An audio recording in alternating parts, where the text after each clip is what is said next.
Yo guys, what's up? HC52 here. Today I'm going to be teaching you how to make a completely free thumbnail with a program called Paint.net. Pretty simple to learn, pretty easy to do. Just follow these simple instructions and you should be able to do it. So the first thing you want to do is you want to go to the first link in the description. It'll take you to this website right here. All you got to do, click this button right here and it'll download a zip folder. All you got to do is extract the zip folder with something like WinRAR or Windows built-in extractor, and then run the exe file. Once you run the exe file, it'll take you through a download thing, and just click next and agree to everything, and then click finish.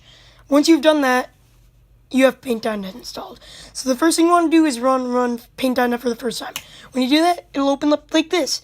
Sorry if this tutorial is a little fast, but I want to get this done pretty fast. So all you gotta do, just open it up and then close it. I'm not going to close it because I want to keep that for later.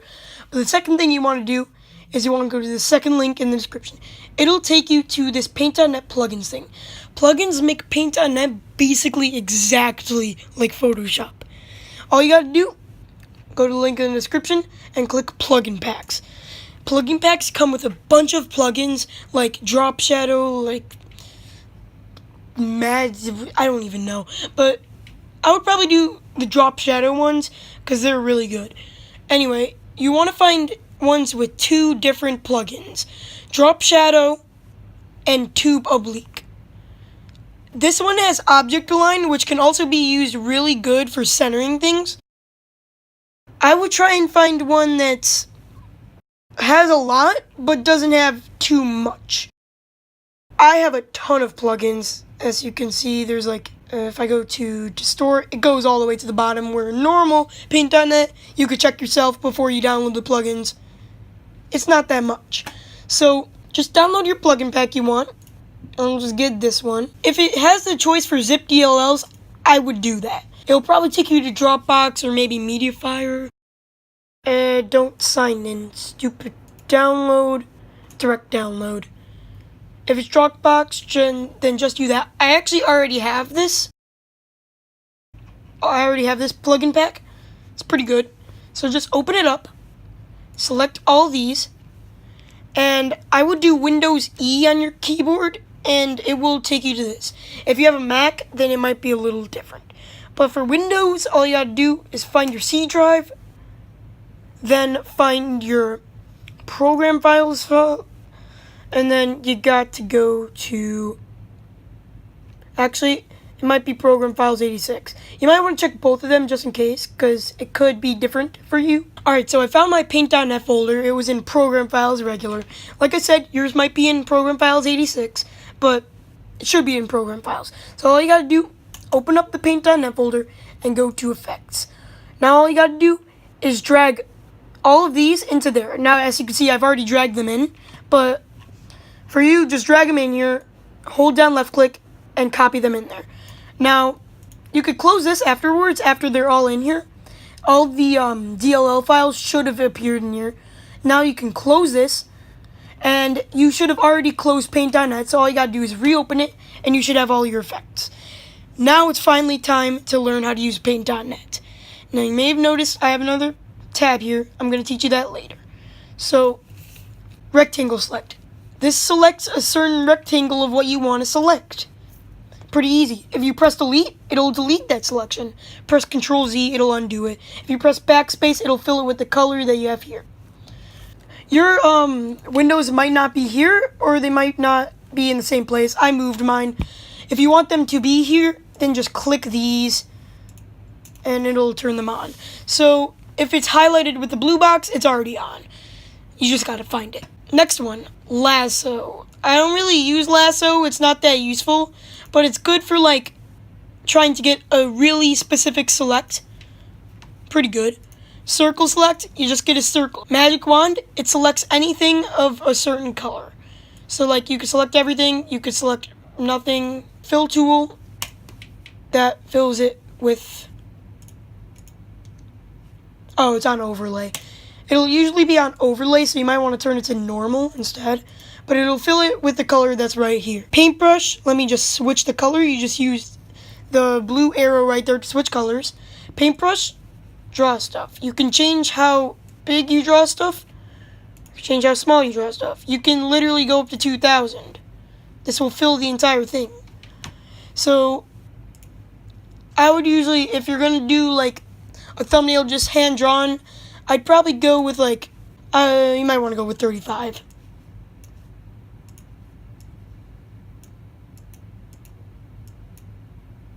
Next thing, pencil. This is good if you want to do really thin lines. It only does 1 pixel, and you can do whatever color you want. Next one, clone stamp.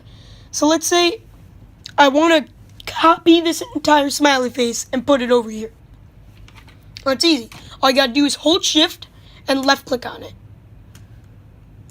I messed up. Hold control and left click on it. Now all you got to do is just clone it in. It'll clone in from the selection you had over there. See how it's like that? It'll tell you where your mouse cursor is over there. It's pretty cool. They have it in Photoshop, but it's completely free here. Alright, the next one, text, which that's what this page was over here. Text can literally, you can, let's say you want this one, and then you could change the size of it.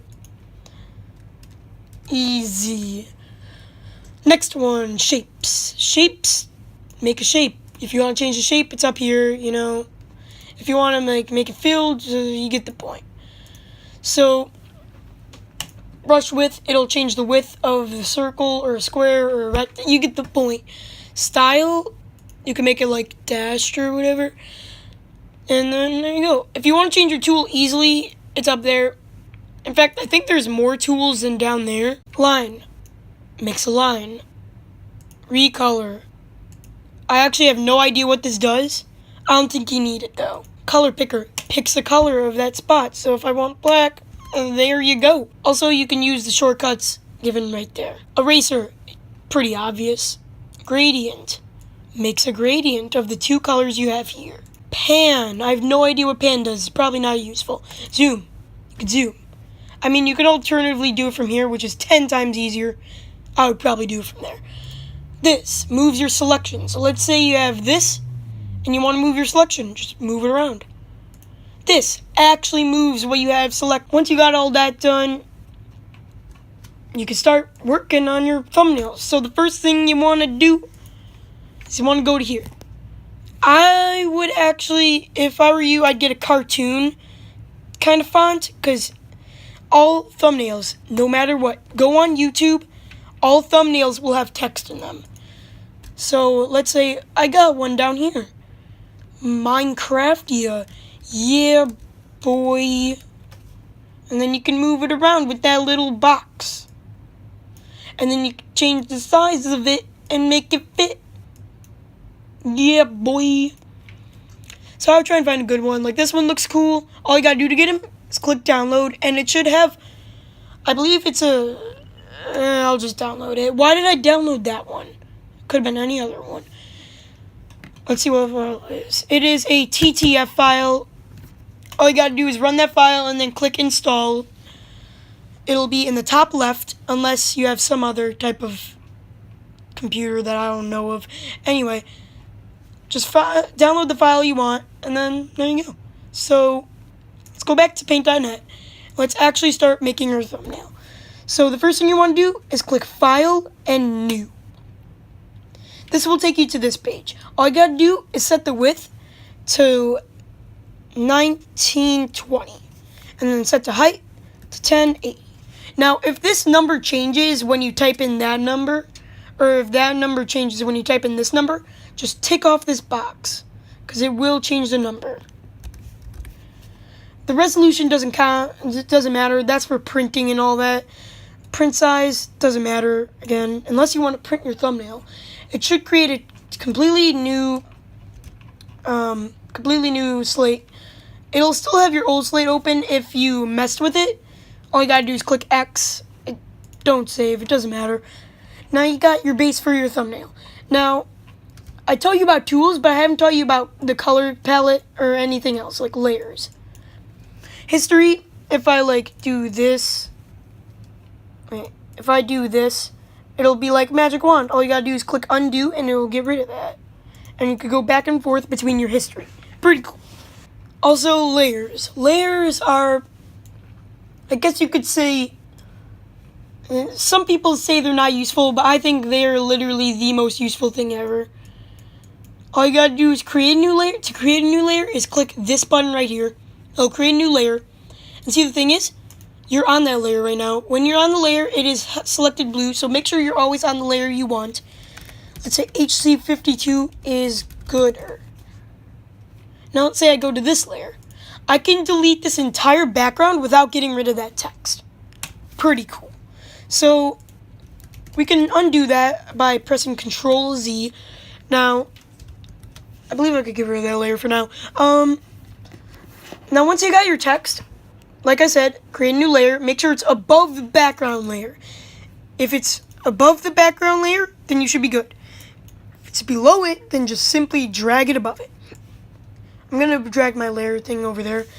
Alright, now what you want to do is you want to just find the right font you want and then find the right font size you want. I'm going to be making the thumbnail for this video. So I'm just going to type my text. How to make...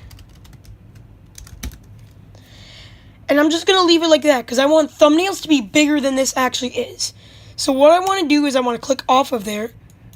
Now I want to increase the font size. Thumbnails. Maybe lower it a little bit. And there we go. That looks pretty good. I might add a little... Raise it back. Put it back down a little bit. And then with paint.net. Looks pretty good. So now all you gotta do is... It'll stay like that unless you click something else. So I just click rectangle select and then click that. And you should be good. So I would go back to the background layer. Now for this part... You either want to steal an image off the internet or take an image yourself. I would recommend taking an image yourself, but for this video's purposes, I'm just going to take a picture off the internet. Don't judge me. Alright guys, so I found a good picture. For some reason, this guy's using paint.net in Windows 98. I'm not going to ask. I'm just going to copy this image and then paste it. And then stretch it to fit the background. Now it might not fit 100%. There we go. I'm just gonna do that. And there we go. Make sure that none of the edges are off it. There we go. That's fine. Now all I gotta do is blur this. So to blur something, make sure you're on the right layer. Click Effects, Blurs, and if you don't have Average Blur, I'm pretty sure you should if you download the pack that I downloaded. But all you gotta do is click Average Blur. If not, then you probably should pick Gaussian Blur, but I like Average Blur. So I would turn it all the way up if you're making a good thumbnail. And then wait as it renders, and then press OK. And then there you go. You got a nice blurred background. You got a nice whatever that text, and then you got your background again. So this may look good, but it's not completely over. What you want to do is you want to go to Effects, Distort, Paint.net's nice. Effects, Distort, and then find, where is it? Tube Oblique. If you don't have this, it's by Magic, so I'm pretty sure he was one of the plugin guys. I go back here.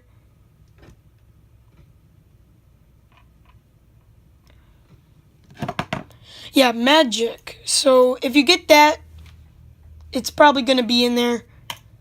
I mean, it literally says all of his plugins. So just go to Effects, Distort, Tube Oblique. Now once you've done that, it's going to be perfectly centered right here. All you got to do is drag this either one way or a different way. You could drag it any way you want. I like it like that. That looks pretty good. Drag it until you find something you're satisfied with. There's really no way in changing that. Just click OK, and then there you go. You got a nice curved text. So now what you want to do is you want to make it pop out. So all you got to do is go to Effects, Object, drop shadow. Now, like I said, this is the one that I installed as a test for you guys. All you gotta do is click that. And it should start out with black. Now, if your text is black, then I wouldn't choose black, and I'd probably choose white. All you gotta do for that is just drag it up. What is that? No. I've never had that happen before. Alright, so I drag it to white if it's that. If you want it to be like red, it looks pretty bad, but go ahead. I keep it at white. And then if you want it to really pop out, go to Effects, Object, Drop Shadow, and just do that. I'd probably turn the blur radius down a little bit to like 0. Maybe you want to turn it up. I don't know. Actually, that looks pretty good. If you guys like it, subscribe. Alright, so now look at that. You know how long that would have taken if you did it by hand? I mean, Paint.net. Perfect. Alright, so now that we've done that, we can either do the clickbait way or we can do the normal way and just keep it not clickbait. I'm pretty sure you guys want to do the clickbait way. I'm going to teach you both.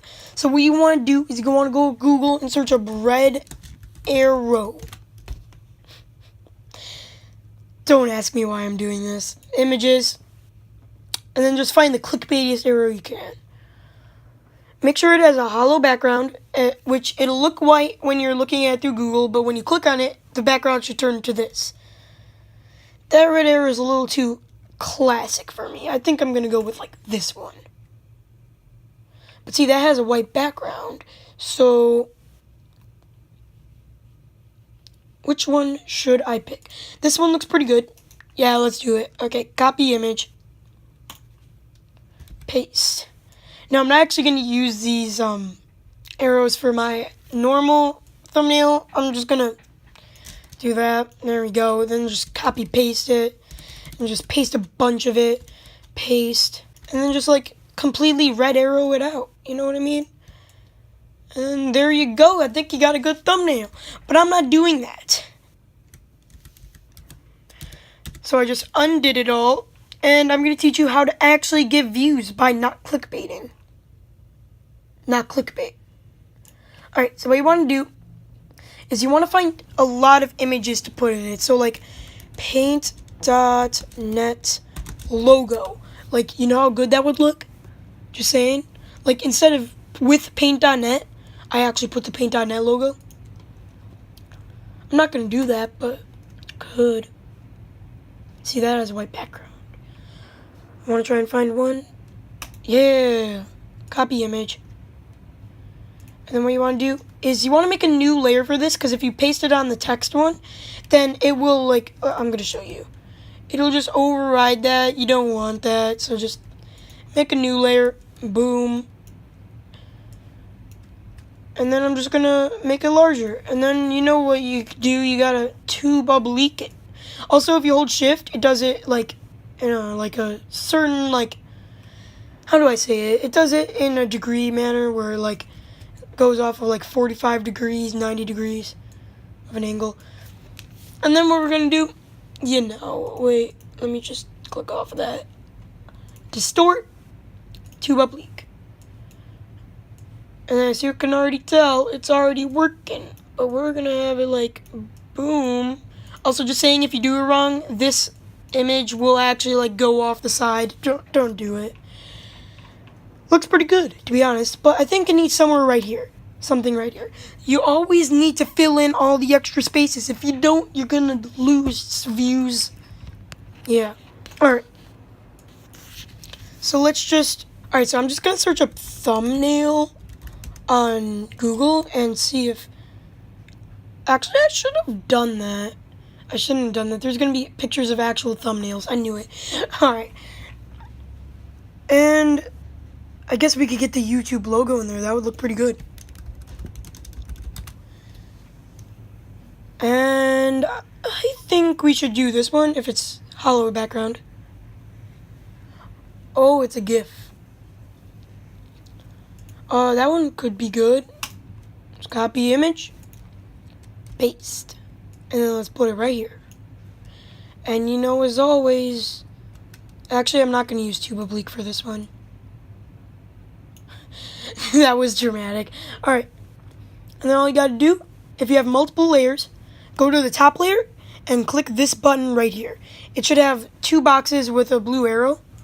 Just click it and it'll merge all these down. If you don't do that, it will not save as a PNG file. All you got to do once you're done with this is click File, click Save As. If you click Save, it's good if you've already saved as and want to save again. You probably know how saving works, but just click Save As and just wait for the window to pop up and then just name it whatever you want. So I'm going to name it yeetya.png. Sub to HC52. Then once that's done, this save configuration should come up. Just click OK. There you go. You got a thumbnail. If you guys did enjoy this episode, remember to leave a like and subscribe and turn on notifications to help out my channel. Woo! I'm going to make a part 2 on this, on how to make a banner, but don't worry. We'll do that later. See you guys next time. Bye!